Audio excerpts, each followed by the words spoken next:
Hello everyone, I'm Chris Oakley and this is a short video that tells you what the 2021-22 Premier League season means in terms of kit supplier distribution. Or to put it another way, we'll be looking at kit suppliers and the number of teams they'll be providing kit for in the Premier League. So, let's start off by looking at which teams will be working with which suppliers for the upcoming season, which is just a few days away at the time of recording. Put simply, there are 4 teams that will be wearing Adidas kit: Arsenal, Leeds United, Leicester City and Manchester United. 4 teams will be wearing Nike: Brighton and Hove Albion, Chelsea, Liverpool and Tottenham Hotspur. 3 teams will be wearing Umbro: Brentford, Burnley and West Ham United. Castore, Hummel and Puma will each be supplying 2 teams: Wolverhampton Wanderers and Newcastle, Everton and Southampton, and Crystal Palace and Manchester City respectively. Joma have 1 team, Norwich City. Kappa have 1 team, Aston Villa, and Kelme have 1 team too, Watford. So, Adidas and Nike are the dominant suppliers for this coming season, but how does that compare to last season? Well, if we summarise this information as a graph, we can see the numbers represented as follows. The dark blue bars show this season's totals, but if we now add last season's totals, we can see how things have shifted. Straight away, we can see that Adidas had 7 teams on their books in 2020-21 and have therefore lost 3. We can also see that Puma have gone down from 4 teams to 2, and that Umbro and Hummel have gained a team from last season. Elsewhere, Castore, Joma and Kelme are now on the scene for this season, while Under Armour, who supplied Southampton's kit in 2020-21, will not be in the Premier League frame this season, the first time that's been the case since 2011-12.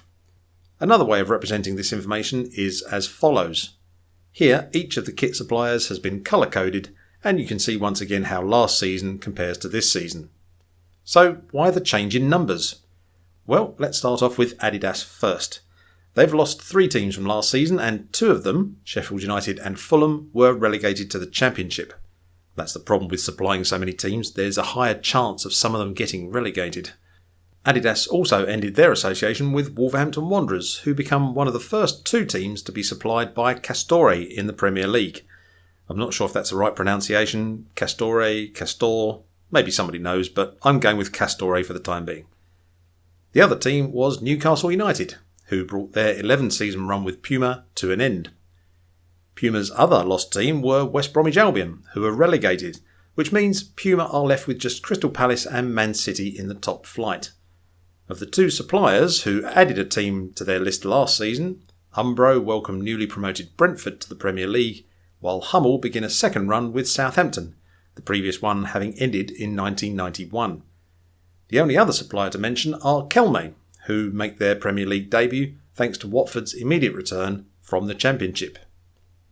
So, to sum up then, here's the overall change from last season to this season. Adidas and Puma taking the biggest hit, with Umbro and Hummel increasing their share, Joma returning to the Premier League after a 3-season absence, and Castore and Kelme arriving on the top flight kit scene for the first time. RIP Under Armour. Well, that's all for now, but I hope to be bringing you further statistical information about football kits on YouTube soon.